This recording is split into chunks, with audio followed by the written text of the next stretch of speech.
You're watching Young and Profiting Podcast on YouTube. Welcome to the show. I'm your host, Hala Taha, and on Young and Profiting Podcast, we investigate a new topic each week and interview some of the brightest minds in the world. Before we get started, hit the subscribe button and don't forget to click the bell icon to be notified every time we drop a new video. Hey, John, welcome to Young and Profiting Podcast.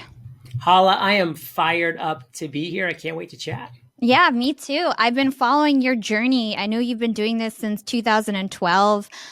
We've interviewed a lot of the same people, and I often listen to your interviews to study for my guests. So it's just so surreal to actually have you here as somebody who I look up to as a podcaster. So just so thankful to have, 40 minutes of your time. And I'm sure my listeners are really excited too. Well, I received those kind words, much appreciated. And, congratulations, by the way. I did hear you're going to be featured on Podcast Magazine in January. So that's a fantastic accomplishment, not to mention everything else you've done. So it's just great to see, people still coming into the podcasting space, doing fantastic things like yourself. So big congrats. Yeah. So tell me about your stats today, because I was trying to track down, what are your stats today? I know that you get over 1 million downloads per month. You've had over 2,700 episodes. But I feel like those are probably outdated already. So tell me in your own words, how's your podcast Entrepreneurs on Fire doing today? It's on fire, Hala, I will say. I launched back in 2012, like you mentioned. We're approaching 3,000 episodes, which is just fantastic. Last month was our biggest month ever. We had over 1.4 million listens during the month. So it's just been a fantastic journey. It's really just one of those slow but steady, growth. I mean, it was just one of these things I didn't just snap my fingers in 2012 and I had 1 million listens a month. It's been a slow, steady growth and just really being consistent. And, as I enter 2021, I'm going to 5 episodes per week, Monday, Tuesday, Wednesday, Thursday, Friday. So I'll be kicking out a lot of great content in 2021, and it's going to be a great year. That's amazing. I mean, I can't even imagine having that many downloads per month. I get 100,000 downloads per month, and I'm like, wow, I'm killing it. You're getting millions of downloads per month. It's crazy. Yeah, but you are killing it. You're killing it. Again, I'd like to be able to match up where you're at on your journey compared to where I was. And I'm sure, you're either ahead of me or right there where I was, because it is a process to grow your audience. And you're doing fantastic things on LinkedIn. You're doing great things in other areas. So, for me, I just want to pass along to everybody that's listening right now is never compare yourself to anybody except yourself yesterday. If you're winning that comparison of you yesterday, then you're winning at life. And it's not every day, by the way, you're going to win that comparison. And that's fine. But if you're winning that comparison more days than not, you will win over time. Because if you compare yourself to other individuals who are, years ahead of you in the journey or years behind you, and they're just having killer success for some reason, you will despair. Compare and despair is real. So don't do it. Yeah. Good advice. I won't. I'll take that heed. I mean, you've been doing it 6 years longer than me, so I've got a little bit of ways to catch up, right? So like I said, you've been doing this since 2012. And when it comes to podcasting, you are really best in class. Your website is best in class. Your processes are best in class. The way you organize your show is best in class. The way you prepare your guests is best in class. You are a legend when it comes to this space. Everybody respects you in this space. So I know that it always wasn't like this. You actually weren't a natural entrepreneur, right? And you're known as this big entrepreneur now, but actually you didn't start that way. You had a very traditional career. And when you were 26 to 32, I heard you say in the past that it was the worst time in your life. So tell me why that was the worst time in your life. What were you going through? Share with the listeners, what that was like. Yeah, so I had a great life. I spent the first 18 years of my life in Maine in a very small town and in great high school experience. Went to college on an Army scholarship in Rhode Island. So I loved my college experience. And then from 22 to 26, I was an officer in the Army, which had its ups and downs because I spent, some time in Iraq. So during a war. So that was pretty intense for obvious reasons. And then when I left the military, from 26 to 32, those years that you mentioned, I call them my 6 years of struggle because that's what I was really trying to find, like what the rest of my life was going to look like. Like, was it going to be law school? No, I dropped out. Was it going to be corporate finance? No, I quit after a year. Was it going to be commercial real estate, residential real estate? And none of it really clicked for various reasons. And I was struggling as a result. But at 32 years old, I did have an idea to launch a daily podcast interviewing entrepreneurs, and nobody was doing anything close to that back then. So the day that I launched, it was the best daily podcast interviewing entrepreneurs. It was the worst daily podcast interviewing entrepreneurs. It was the only daily podcast interviewing entrepreneurs. And that's one of my biggest pieces of advice to people today is, how can you be the only? Because you're not going to be good when you start. Nobody's good when they start something new. So how can you be the only? Just like back in the 90s, I don't even know if you can remember this, Hala, but there used to be one Blockbuster in town. So if you wanted to rent a movie, you had to go to that Blockbuster. They were the only game in town. That's why they won until, of course, Netflix destroyed them. But the thing is, how can you in your life be the only? I was the only daily podcast interviewing entrepreneurs. So even though I wasn't good, and I wasn't good, I was the only option for people. So I just brought great guests on, and I said as few of words as possible. I stepped out of the way, and I let Seth Godin, Tim Ferriss, Gary Vaynerchuk, I let them provide the value, and then I just shipped the product. And I got a little bit better every single day. And Hala, I was doing 7 days a week, 365 a year for 2,000 days in a row for 5.5 years. So that's how I got good.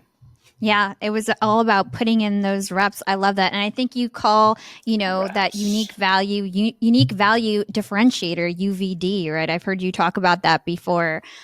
So that's really cool. It's very important to have a niche. It's very important to stand out, be different. That's what you did with your daily show. But you actually had some doubters. You had a mentor. Her name was Jamie Masters, right? And you actually hired a mentor to prepare for your podcasting journey. You decided you weren't going to do it alone. You were going to try to learn from someone who's already been down that path and has done it successfully. So you invested in yourself and you got a mentor. But this mentor who's been in this space and you really respected her, she told you, hey, a daily show is not possible. It's never going to happen. It's never going to work. You're going to exhaust yourself. You're never going to be able to research. So how did you, distill good feedback from bad feedback? Because I'm sure she gave you so much good advice, but then you stuck to your gut when it came to a daily show. Tell me about that. Yeah. So 95% of what Jamie told me, I listened to because I wanted to be a successful business podcast host. She was a successful business podcast host. She had been running her podcast, The Eventual Millionaire, for over a year at that point. And she had a lot of great connections, a lot of great knowledge. She had made a lot of mistakes, which she was able to help me avoid. She had a lot of successes that she was able to really guide me towards. And the reality was, she did not think a daily show was possible for a number of reasons. But her reasons just really didn't make sense to me. She said, well, John, it's just so much hard work. You're going to be so busy. And I'm like, I know it is, but this is what I've committed to. So why would I not want to work hard? And then she said, and there's just like, you have to find guests. There's not that many successful entrepreneurs out there. And I knew that wasn't true. I knew that there was a countless amount. And in fact, as you and I are sitting here today, I get over 400 pitches every single month for entrepreneurs trying to get on my show. And by the way, most of them, are successful, but I just don't have room for everybody. And it's just like, that's never been the case. So in my gut, in my heart, I knew that I was not going to be good when I started. So I had to be different when I started. And I also had to put in the reps. Like you mentioned, it's so important so I could actually get good. Doing one show per week, just doing 52 per year? Come on, I'm not going to get good at practicing once per week. Is there an NBA basketball player that's ever made the pros by practicing 1 day per week? Of course not. You do it every single day. You put in those reps. And so I knew Jamie was wrong there, but I also love the fact that she said that because I said, well, man, if one of the top business podcasters thinks it can't be done and I figure out a way to do it, that's the opportunity.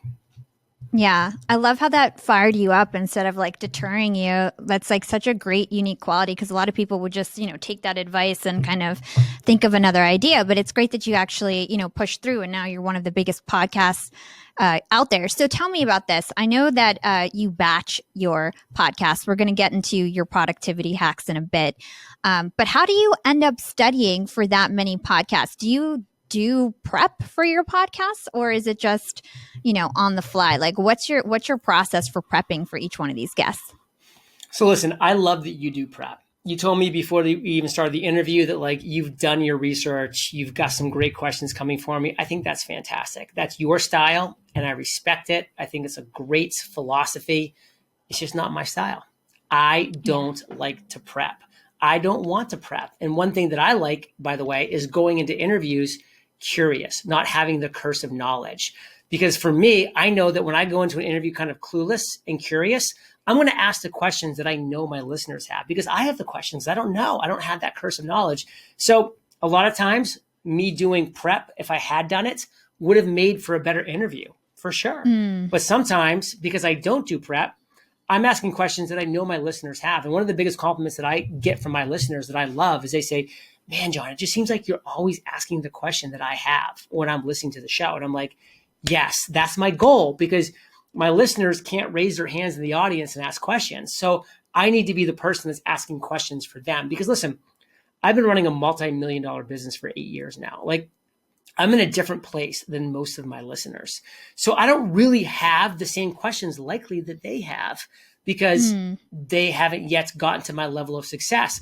But it's still my job as the host to be having the questions answered that they have brewing in their mind as they're listening to that content. So I go in clean slate, no zero prep, and I just do my best. And also I think it kind of makes me better on my feet too, because I'm always having to think. I don't have the super prep show that like I can kind of rely on and go back to, which again, I love shows that are super prepped. I've been on a ton. I think they're fantastic, just not me and not my style. And I think that's a great lesson for everybody listening is like, what's your style? Maybe you want to be that super prepper. Maybe you want to have zero prep, or maybe you want to be somewhere in between. And guess what? It's your show. It's your rules. Yeah, I totally agree. It's so funny. We are like polar opposites then because we do so much research at Young and Profiting Podcast. But I have clients like you who also just don't really like to do research and prefer it's really up to everyone's style, like you said. So let's go back to when you first started, becoming an entrepreneur. When you were going to make that decision, you decided you were going to do this daily show. You were going to do, enter the market with something completely different. And at the time, I think you were in real estate. And so you had a very traditional background. I'm sure there was a lot of naysayers, whether it was like your family, your friends, maybe internally you had some doubts. Like what made you decide to be an entrepreneur and not start this as a side hustle? Like that's one of my biggest questions for you, because a lot of people start a podcast on the side because it's very uncertain, especially in 2012. Nobody knew that you could make money off a podcast, right? So how did you decide, like, I'm just going to do this 100% in and become an entrepreneur? I think this does go back to know thyself. And I mean, Hala, I'm just going to, again, reveal something about myself that, a lot of my listeners know, but I'm just kind of an all or nothing kind of person. Like to me, I'm not the kind of person that just dips my toes in the water and is like, okay, I guess the temperature feels good. It's like, I'm either just going to jump in to the water or I'm just not going to do it. It's like literally one of the two. And that was kind of my attitude with entrepreneurship. And luckily, because of my ROTC Army scholarship in college, I had no debt.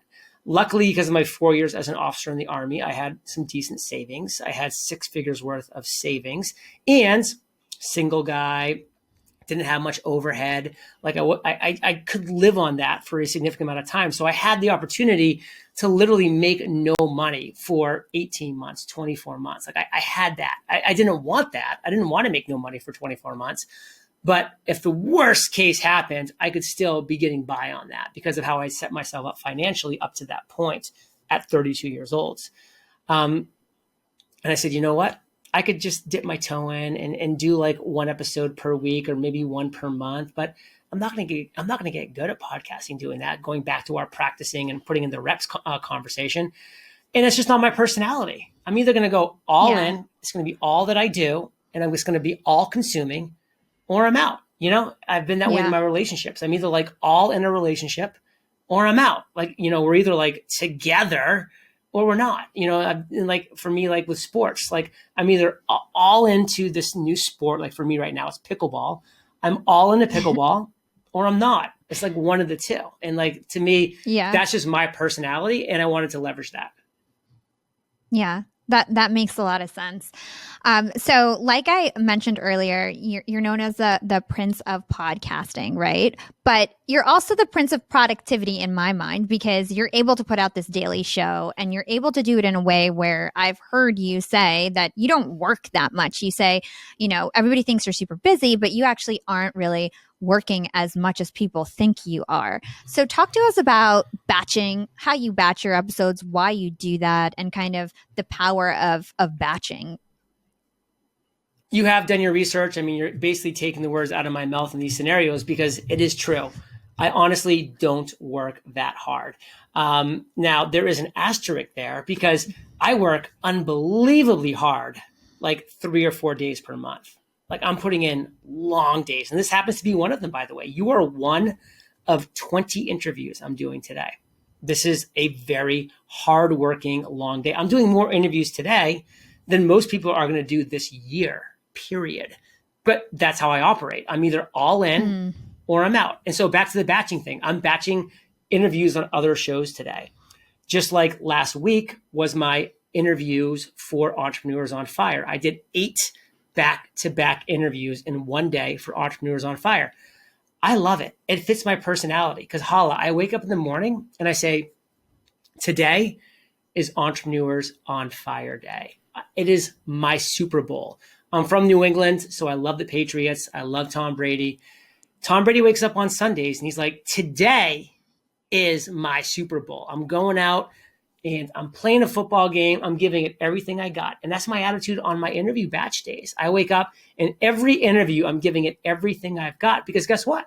It's my one Super Bowl. And then I'm going to have 2, 3, sometimes 4 weeks before I do another one of those days. So it's not like I'm doing those days back to back because my head would explode. I'd pop off because it is a lot of work. It is a lot of mental bandwidth and energy, and it's tough. And it's, I'm zonked by the end of the day, but I've left it all on the table. And then that opens me up to relax the following day or the following week, to focus on other things, to just kind of like, keep my energy in check and balanced like that. So to me, batching is everything because I get in the zone. I crush the 8 interviews and then I turn off. If I had to do one every single day, there'd be days where I'm just like, oh, I just don't feel like turning on all of my equipment and like getting everything all set up. And I just don't feel like doing one interview today. Like I'll have days like that for sure. And I'm glad I don't do interviews those days. But when it's my Super Bowl, one day I've got to commit to, and again, at most 2 days per month for my Entrepreneurs on Fire interviews, man, I am 100% on all the time for those days. Yeah, it's so interesting.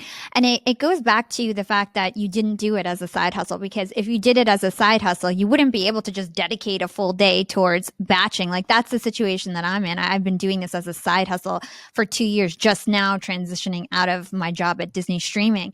And I just can't imagine the growth that I would have had if I did this full time, And so it's just so incredible. And like the way that you've structured it makes so much sense. And you probably just have such a fulfilling life because you get to do everything that you love and still work on something that you love, but in a very like super productive way. Something else that I've heard you say before in the past is that, your first hour of your day, you feel like the most mentally productive. So talk to me about like when, you do your, like, why is it important to think about when you do your work, and how did you figure out that your first hour of your day is kind of the most important when it comes to your productivity? Yeah, listen, a lot of people wake up and it's all about OPP, other people's problems. They jump on email and it's about people wanting this from them, wanting that from them, needing this. They jump on social media and it's other people's problems, other people's outrage, other people's anger.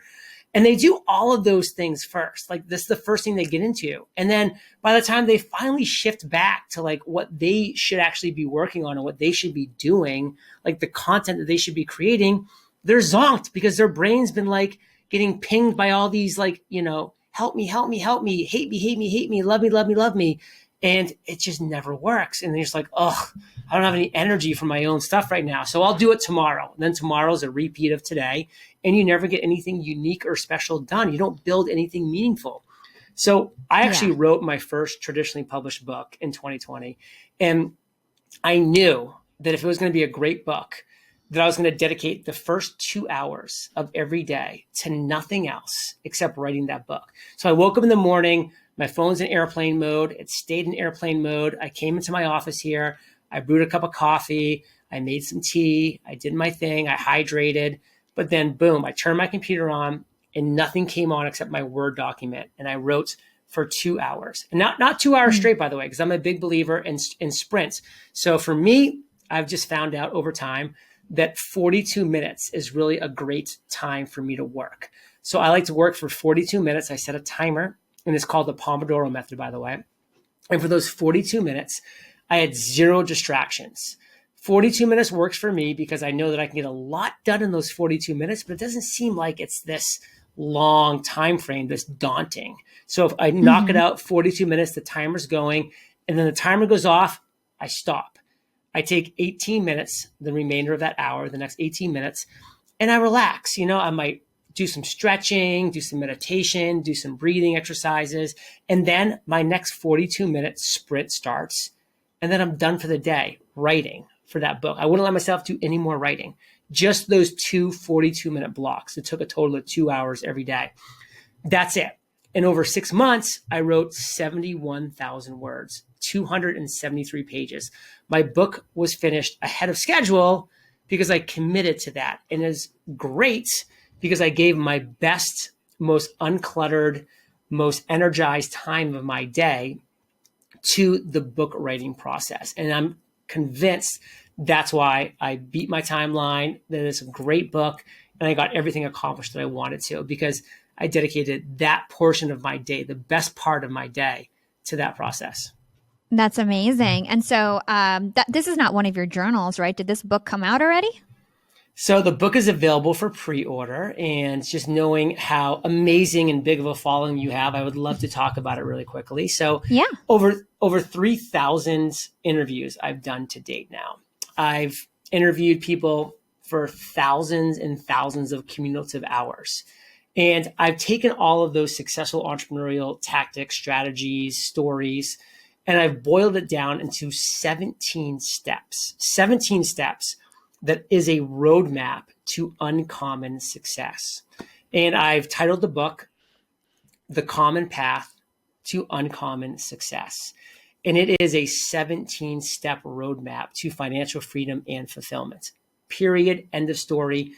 I'm a little controversial here, but I believe this. Like, if you can't find your version of uncommon success after reading this book, you should not be an entrepreneur. Like, go do something else. And nothing's wrong with not being an entrepreneur. Not everybody should be. And this book will tell you and show you if you have what it takes or not. And it's 17 clear steps. And what's pretty cool, Hall, is I brought in 17 entrepreneurs to share how they used each step in their journey as well. So it's a very impactful, amazing book. Pre-orders are available right now. We have sick bonuses that come with it, like hundreds and hundreds of dollars of real value in bonuses if you pre-order. And I mean, these are real dollar amounts. Like, we're going to ship all 3 of my journals to your door as a pre-order bonus. These are $39, $39, and $49 journals that you can buy on Amazon right now. This is real value. And the other 4 bonuses are crazy good as well. So anybody that wants to learn more, visit uncommonsuccessbook.com. Uncommonsuccessbook.com. The pre-orders are there. The bulk buy options are there. We've made this a no-brainer. Amazing. So exciting. And I can vouch that everybody loves his journals, super highly rated. So if you can get that as a bonus, that's amazing. So you have definitely achieved uncommon success. When you started your podcast, after 13 months, you had already hit 100K in revenue. So that is pretty much unheard of. It's crazy. And so I want to understand, like, what was that growth like for you as a podcaster? Like, what was it like when you first started?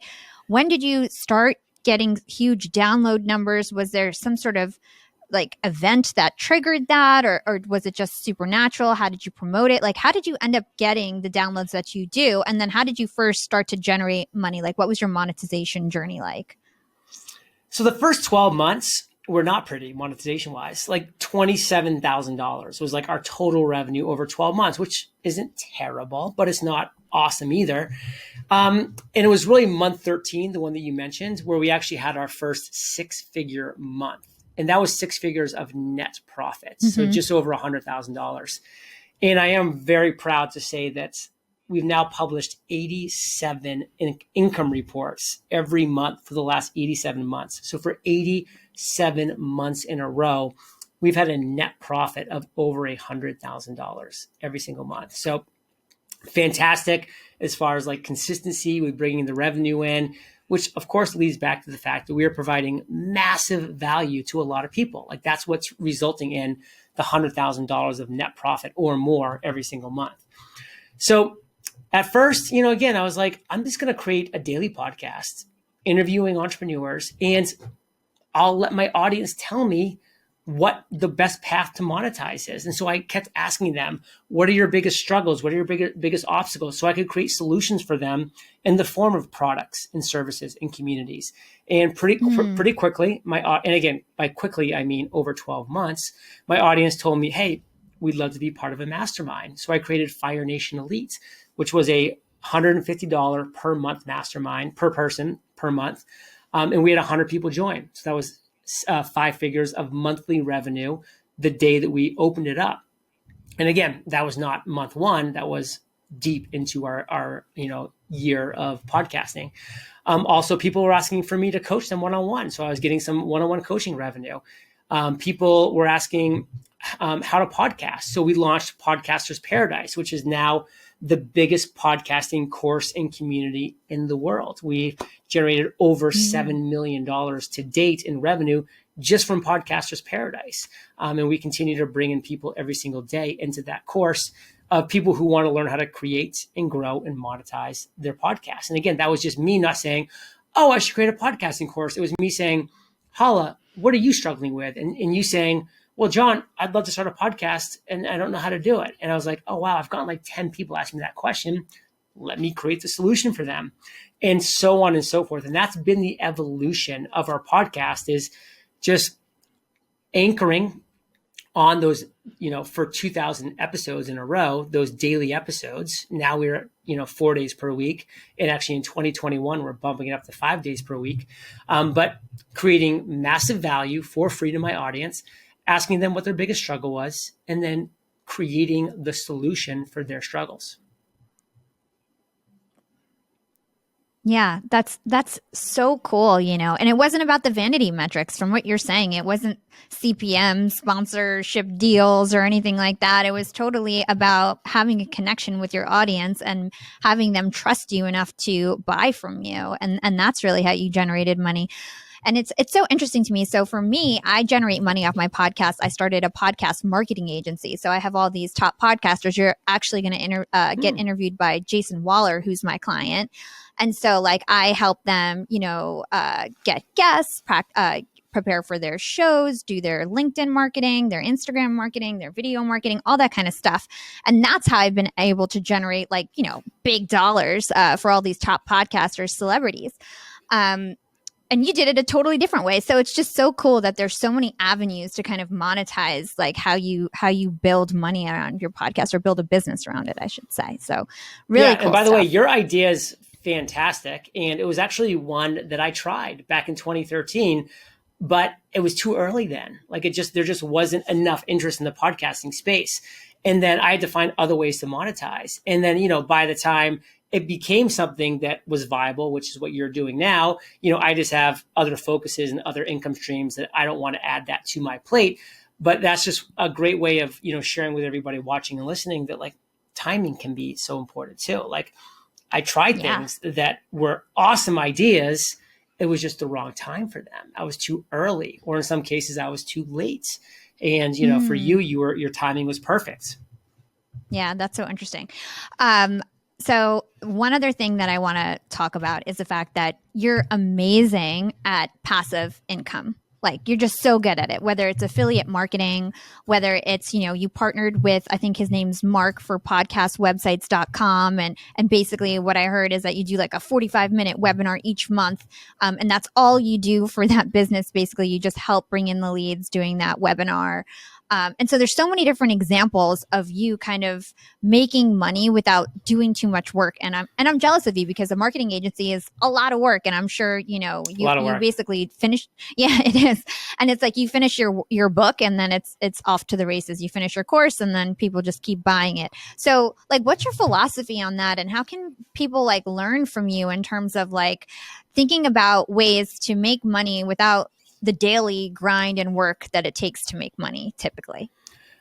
I always ask the question, number one, like, how does this scale? How could I potentially leverage this? Maybe not right away, because I've got to put in the initial work and the initial grinds, but what would this look like if it could scale and I could leverage this? And another great example that you haven't mentioned, because you brought up a couple great examples, but is me realizing that, hey, my audience loves ClickFunnels. They need ClickFunnels because it's a great software and you should be using it to create funnels and landing pages and webinar registrations and all this stuff. And we use it. We've used it for years. So I said, well, how would I create a free course that's going to be like four video tutorials that I call Funnel on Fire. And I just teach people how to create a funnel that converts. And then at the end of it, I just say, oh, by the way, hope you enjoyed this free course. If you want to build your own funnel, I use ClickFunnels, so I recommend it. Here's my affiliate link. And holla, we've generated over $1.4 million in revenue just by promoting ClickFunnels. And so at the end of my podcast, every like 5 or 6 episodes, I have rotating calls to action. So every 5 or 6 episodes, one of those rotating calls to action will be, hey, if you want to learn how to create a funnel that actually converts, I have a free course. Visit funnelonfire.com. People will go there. And again, I created that course years ago. I haven't touched it since. It's just an evergreen, valuable course on the idea of funnels. And people will go through that course. They'll build up reciprocity towards me because I'm giving them free value through this training. That's just 4 video tutorials. And then when I ask them to join ClickFunnels through my affiliate link, those that want to join ClickFunnels use my affiliate link because, again, the reciprocity is there. And so now, I'm getting checks from ClickFunnels for $10,000, $15,000 a month. And I have for years and years and years because of the clients that I send them. It's amazing. It's so cool how you've built this up. So the last question I have for you is basically advice for new podcasters. So the podcasting game has changed drastically. When you were first coming on, it was so easy to kind of land big guests because there was no other big entrepreneurship podcasts out there. So you were able to get Gary Vee, Tim Ferriss, Seth Godin, and now it's much harder. I actually was very lucky to interview Seth Godin recently. But like, it's much harder. Thank you. It was like one of my highlights as being a podcaster because he's amazing. But anyway, it's way harder. And I think it's even way harder to make a splash on Apple. I think in general, Apple is losing market share. It's not the same how it was in terms of like word of mouth and in general. There's a lot more platforms you need to think about. So in your opinion, like where would you recommend a podcaster to kind of pay attention to when it comes to their success as podcasting, like in terms of promotion, in terms of getting guests? Like what's your advice for a podcast that's starting in 2021, knowing how different the game is these days?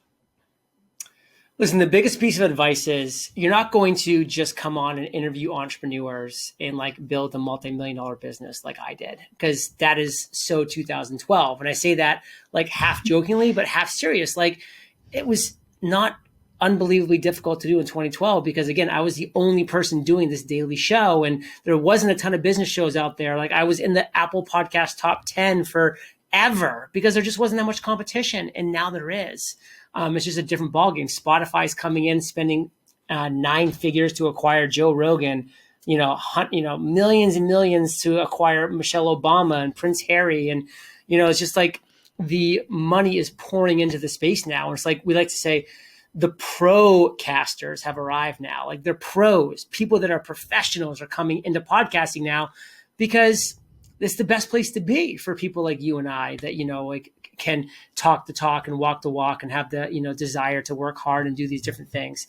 So if you're going to start a podcast in 2020 and 2021 and beyond, listen, it's going to be a specific podcast. You have to be focused on delivering a specific solution to a real pain point, a real problem. And then you've got to be the best podcast doing that. And if you think, well, there's already 5 podcasts that are already out there doing this great, you're not niche enough. You've got to niche down and become the best podcast that's delivering the best solution for that specific real pain point and problem and struggle and obstacle and challenge. That's how you're going to win. And then when you want to grow the show, you've got to put in the reps. I mean, look at me, Hala. I'm, 8 years in, 3,000 interviews on my own show in, but I'm still doing 20 interviews today on other people's shows. And by the way, very few of the shows that I'm on today have nearly as big of a following as yours. And I don't even check. I don't even try to verify. I just say pretty much yes, because number one, I kind of look at it as a way of giving back to the podcasting community. So I'm happy to do that, which is why I limit most interviews to 15 minutes. Of course, you're a little bigger time, so I gave you double the time. But the reality is I spend so much time every single month being a guest on other people's podcasts because, hey, it's no secret that podcast listeners listen to podcasts. And so I just want to be one of 7 podcasts that Hala's listeners listen to, because Hala, they're not going to stop listening to your show. They love your show, but your average listener listens to 6 other podcasts. I want to become one of their 6, listen to my show too. So I'm on here trying to deliver value to your audience so that I become one of the 7 podcasts that your audience listens to. And, that's my shtick, and I'm sticking to it. It's such great advice. Thank you so much, JLD. You did such a great job. The last question I ask all my guests is, what is your secret to profiting in life? Perspective. Because if you have the right perspective, you know that you're winning in the moment right now, because things could be so much worse. Yes, things could be better for all of us, but they could be so much worse. So perspective. I love that. And where can our listeners go to learn more about you and everything that you do? Well, listen to Entrepreneurs on Fire, my podcast, after, of course, you listen to Hala's podcast. And please check out eofire.com. That's where all of our free courses for entrepreneurs are. And don't miss our pre-order. It's unbelievable. The gifts, the bonuses are amazing. They're only available when you pre-order the book, uncommonsuccessbook.com. Check it out. Awesome. Thank you so much. So much great podcasting advice, so much great life advice. We appreciate you. Thank you so much. Thank you. Thanks for listening to Young and Profiting Podcast. If you enjoyed the show, please write us a review or comment on your favorite platform. Nothing makes us happier than reading your reviews. We'd love to hear what you think about the show. And don't forget to share this podcast with your friends, family, and on social media. I always repost, reshare, and support those who support us. You can find me on Instagram at YAP with Hala or LinkedIn. Just search for my name. It's Hala Taha. Big thanks to the YAP team as always. This is Hala signing off.